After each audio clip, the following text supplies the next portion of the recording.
Hey, welcome back to the Weekly Word Outdoor Adventures. Thanks for joining us here along the Cleveland Greenway again, and found like the most beautiful redbud tree I have ever seen in my life. I always enjoy seeing redbud trees early spring, start coming out down the countryside. Only at the lower elevations, usually less than 1,600 feet when you'll find them. Of course, here in Cleveland, we're well below that.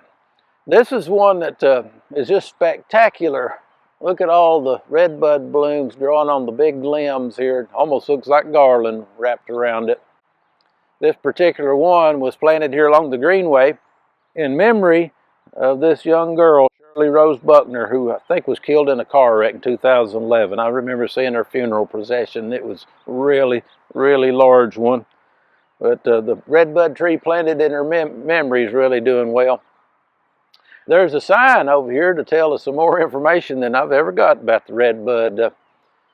Like, for instance, I've always wondered, why do they call it a redbud? It's not red at all. It looked more like a pink bud to me.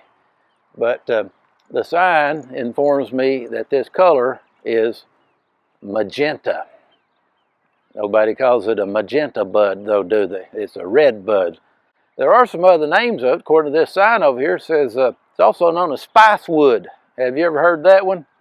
It's called spicewood because early settlers of Appalachia, I guess, learned it from the Indians, Cherokee, that they would put the twigs in with their wild game to take the gamey taste out of it, to spice it up some. It also says that the early Native Americans in the area used to eat the blossoms. I do that every once in a while. They just taste kind of bland to me, but I've seen jelly made out of them. But they also said in the fall, you'll see the long bean-shaped pods with the seeds in it, that they would boil those seeds and they make some edible. I found one of the pods here and I picked it up and put the seed in my mouth just like a rock. I said, I see why they had to boil it first, but that's something to try sometime. Another thing about the redbud, it was also known as the Judas Tree. And that goes back to the legend of the Judas Tree, which goes along beside the legend of the dogwood tree. We had a weekly word on the legend of the dogwood once, I believe. But in the legend of the Judas Tree, they said this is the particular kind of tree that Judas Iscariot hanged himself on after he betrayed Jesus.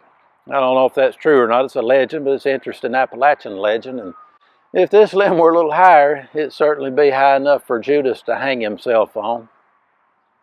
We talk about Judas a lot this time of year, but this season ain't about Judas, it's about Jesus. Judas just happened to be the one that betrayed him, but he went to the cross on our behalf, and he came out of that tomb that first Sunday morning, that Easter Sunday morning back then, the first Easter really, if you want to use the word Easter, or the first resurrection day. And we celebrate that every Sunday, but it's also the high holy day of the church, so hope you'll be in church somewhere this Sunday morning to worship the risen Christ. See you next time.